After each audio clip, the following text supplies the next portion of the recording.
Good morning बच्चों। आज हम पढ़ेंगे हिंदी ग्रामर का पहला टॉपिक संज्ञा। तो संज्ञा हमारे फर्स्ट क्लास से शुरू हो जाती है। फर्स्ट क्लास से लेकर कंपटीशन क्लास तक संज्ञा चलती है। तो ये हमारा पहला टॉपिक है संज्ञा। तो सबसे पहले हम पढ़ेंगे संज्ञा की परिभाषा।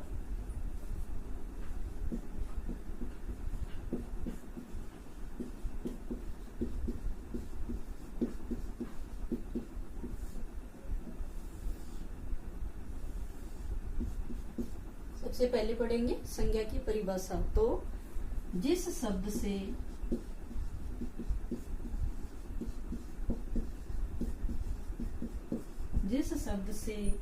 किसी व्यक्ति,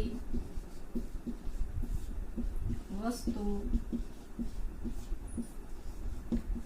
स्थान, भाव तथा गुण आदि का बोध हो वह संज्ञा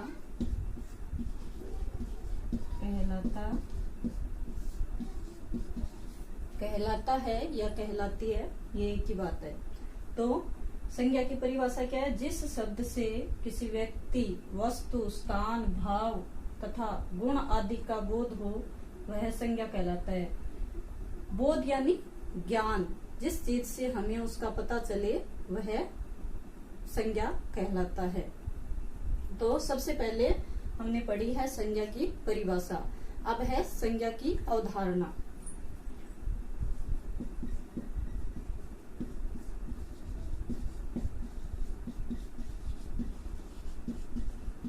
अवधारणा यानी कॉन्सेप्ट। तो सबसे पहले हम संज्ञा की परिभाषा पढ़ने के बाद संज्ञा की अवधारणा पढ़ेंगे। तो संज्ञा की अवधारणा के दो भेद होते हैं, एक होता है मूर्त और दूसरा होता है अमूर्त। तो फर्स्ट है मूर्त, सेकंड है अमूर्त।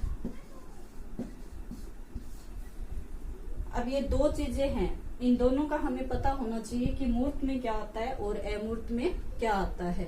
मूर्त में यानी जिसकी कोई मूर्ति हो, यानी जिसको हम देख सके, छू सके, वो क्या कहलाता है? मूर्त। वो उसमें आता है, मूर्त में आता है। जैसे हम किसी स्थान को देख सकते हैं, किसी व्यक्ति को देख सकते हैं, किसी नदी को, पहाड़ को देख सकते हैं, तो ये हो गया मूर्त। तो इसमें हमारे संज्ञा के दो भेद आ जाते हैं। संज्ञा के दो भेद आ जाते हैं, एक तो है भाववाचक संज्ञा और दूसरी है व्यक्तिवाचक संज्ञा। और ये है अमूर्त। अमूर्त में क्या होता है? उस चीज को हम देख नहीं सकते, उसे सिर्फ महसूस कर सकते हैं। अमूर्त में उस चीज को महसूस कर सकते हैं, उसे देख नहीं सकते, उसे छू नहीं सकते, वो आता है अमूर्त के अंतर्गत। तो हमने संज्ञा की अवधारणा के दो भेद पढ़े हैं, एक अमूर्त और दूसरा है अमूर्त। तो ये है मूर्त और ये है अमूर्त। अब इसमें संज्ञा के कौन से भेद आते हैं?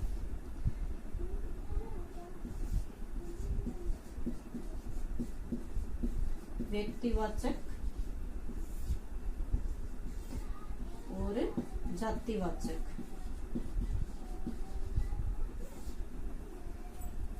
व्यक्तिवाचक किसी व्यक्ति के लिए नहीं होता है, किसी व्यक्ति विशेष यानी स्थान विशेष, वस्तु विशेष, उसके लिए होता है। यानी व्यक्तिवाचक में क्या आएगा कि वो चीज पूरे विश्व में एक ही हो, वो जो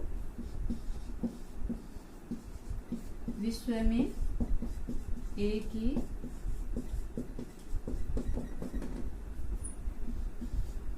और व्यक्तिवाचक के अंतर्गत दूसरी चीज ये आती है जिसे हम पहचानते हैं, जिसे हम देख चुके हैं, जिसे हम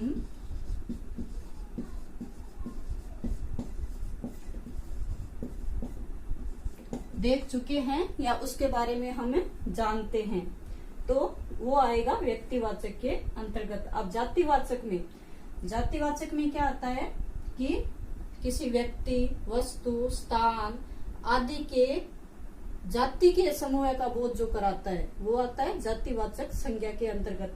कैसे? जैसे बहुत सारे लड़के,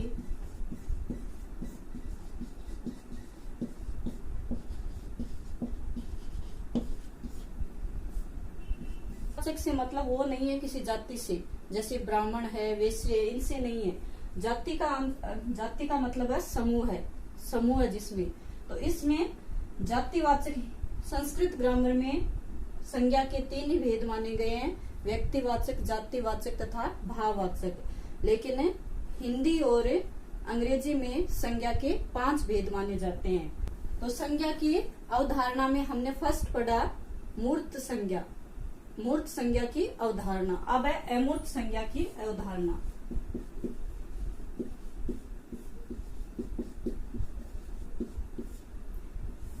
अमूर्त संज्ञा के अंतर्गत क्या आता है कि जिस वस्तु को हम देख नहीं सकते, सिर्फ महसूस कर सकते हैं, वो आता है अमूर्त के अंतर्गत। जैसे इसमें कौन सी संज्ञा आएगी? भाववाचक संज्ञा। तो भाववाचक संज्ञा के अंतर्गत मन का भाव, मन के भाव होते हैं, प्रेम होता है, घृणा होता है, उत्साह होता है, क्रोध होता है, ये सारे भाववाचक संज्ञा के अंतर्गत आते हैं। तो ये तो हो गई संज्ञा की 2 अवधारणा यानी कॉन्सेप्ट। कितने भेद होते हैं कॉन्सेप्ट के? संज्ञा के 2 भेद होते हैं, एक है मूर्त संज्ञा और दूसरी है अमूर्त संज्ञा। मूर्त संज्ञा के अंतर्गत जिसे हम देख सकते हैं, छू सकते हैं, वो आती है मूर्त संज्ञा, और दूसरी है अमूर्त संज्ञा। अमूर्त संज्ञा के अंतर्गत मन के भाव कौन से हो गए? घृणा, प्रेम, क्रोध, उत्साह, ये सारे अमूर्त संज्ञा के अंतर्गत आते हैं।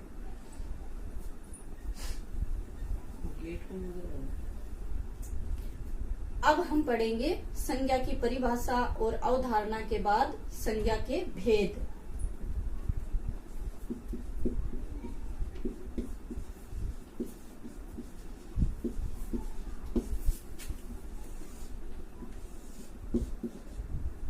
तो सबसे पहले तो हमें ये जानना जरूरी है कि संज्ञा के भेद कितने होते हैं। कुछ बच्चे हमेशा कंफ्यूजन में रहते हैं कि कुछ बच्चे बोलते हैं कुछ बुक में संज्ञा के 3 भेद होते हैं, कुछ में 5 भेद होते हैं। तो ये कंफ्यूजन सबसे पहले दूर करें कि संज्ञा के संस्कृत ग्रामर में संज्ञा के 3 भेद होते हैं। 3 भेद कौन से हो गए? व्यक्तिवाचक, जातिवाचक और भाववाचक। लेकिन हिंदी ग्रामर और इंग्लिश ग्रामर के अंतर्गत संज्ञा के 5 भेद होते हैं। तो वो कौन से हैं? वो संज्ञा के भेद जानते हैं सबसे पहले।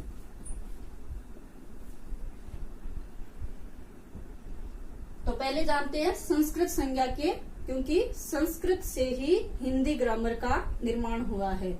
तो संस्कृत ग्रामर से ही हम सब जानते हैं हिंदी ग्रामर बनी है। तो सबसे पहले संस्कृत ग्रामर के ही हम भेद लिखते हैं, संज्ञा के भेद।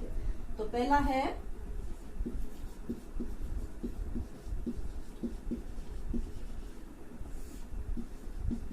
व्यक्तिवाचक संज्ञा, दूसरा है जातिवाचक संज्ञा,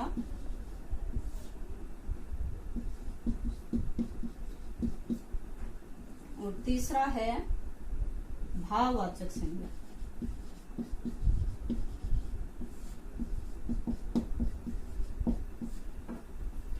ये तो हो गए हमारे संस्कृत ग्रामर के 3 भेद। संस्कृत व्याकरण में ये 3 भेद माने जाते हैं, व्यक्तिवाचक संज्ञा, जातिवाचक संज्ञा और भाववाचक संज्ञा।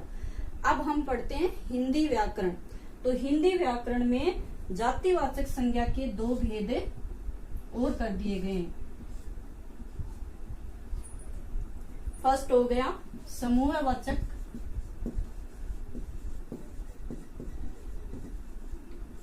सेकंड हो गया द्रव्यवाचक। तो ये जातिवाचक संज्ञा के 2 भेद कर दिए गए, समूहवाचक और द्रव्यवाचक। अब देखो इसमें समूहवाचक में और द्रव्यवाचक में क्या आते हैं।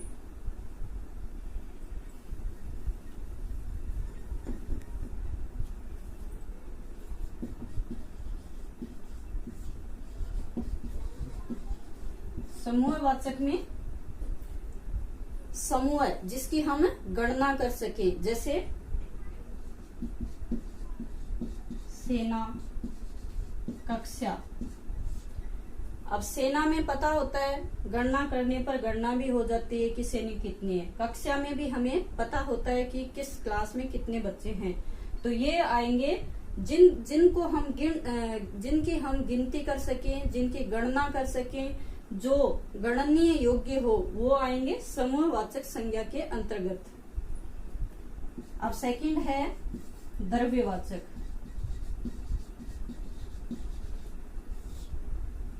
आप सभी जानते हैं कि द्रव्य में क्या आता है, पानी आ जाता है, तेल आता है, दूध आता है, लेकिन ये वह द्रव्य नहीं है। वह क्या होता है, ये है द्रव्य। द्रव्य का अर्थ होता है भौतिक वस्तु, और ये है द्रव्य। ये जो है इसमें आता है पानी, तेल, दूध, ये आता है। तो अब द्रव्यवाचक संज्ञा के अंतर्गत आएगा पानी आ जाता है, चीनी, मिट्टी, ये सारे द्रव्यवाचक संज्ञा के अंतर्गत आते हैं। तो देखो सेना और कक्षा की हम गिनती कर सकते हैं। तो समूहवाचक में जो गणनीय है, और द्रव्यवाचक संज्ञा में आएगा अगणनीय, जिसकी हम गिनती नहीं कर सकते, जैसे 2 पानी, 3 पानी, 4 पानी, ऐसे नहीं गिन सकते, और ना ही चीनी को और ना ही मिट्टी को। तो ये आएंगे पानी, चीनी, मिट्टी, ये सारे आएंगे द्रव्यवाचक संज्ञा के अंतर्गत। तो ये हो गए समूहवाचक और द्रव्यवाचक संज्ञा जातिवाचक संज्ञा के ही उपभेद है, लेकिन हिंदी ग्रामर में इनको अलग से भेद माना गया है। अब हम पढ़ेंगे संज्ञा का तीसरा भेद।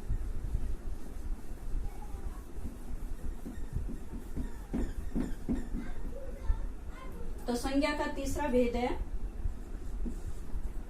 भाववाचक संज्ञा।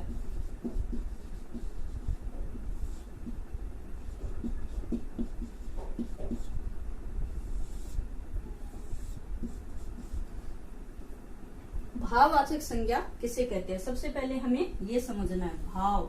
भाव कौन से होते हैं, मन के भाव, प्रेम, घृणा, जैसे प्रेम, घृणा, क्रोध,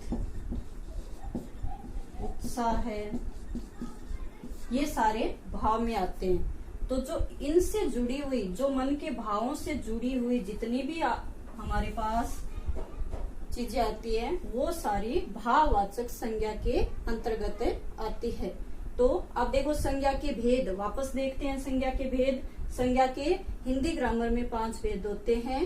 सबसे पहला व्यक्तिवाचक संज्ञा। व्यक्तिवाचक संज्ञा के अंतर्गत क्या आता है, किसी व्यक्ति, वस्तु, स्थान आदि विशेष का नाम जो हम जानते हो, एक ही हो, वो होता है व्यक्तिवाचक संज्ञा। जैसे गंगा भारत की सबसे पवित्र नदी मानी जाती है, तो गंगा पूरे भारत में एक ही नदी है, तो इसलिए ये गंगा नदी किस में आएगी, व्यक्तिवाचक संज्ञा के अंतर्गत। और रामायण हिंदुओं का पवित्र ग्रंथ है, तो ये पुस्तक का नाम हो गया ना रामायण, तो ये नाम क्या आता है, व्यक्तिवाचक संज्ञा के अंतर्गत आता है। और अब दूसरा है जातिवाचक संज्ञा।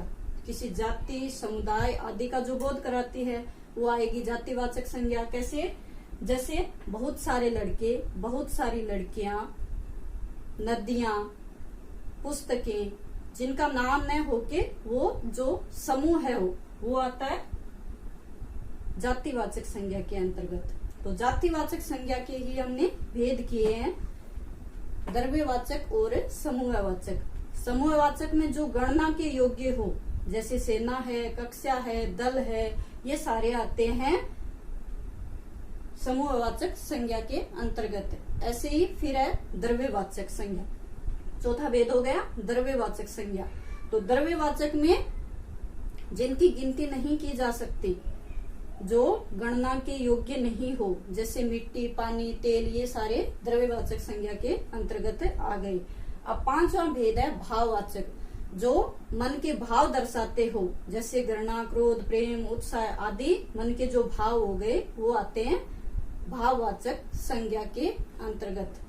अगला वीडियो सबसे पहले प्राप्त करने के लिए वीडियो को लाइक तथा चैनल को सब्सक्राइब करना ना भूले। Thank you.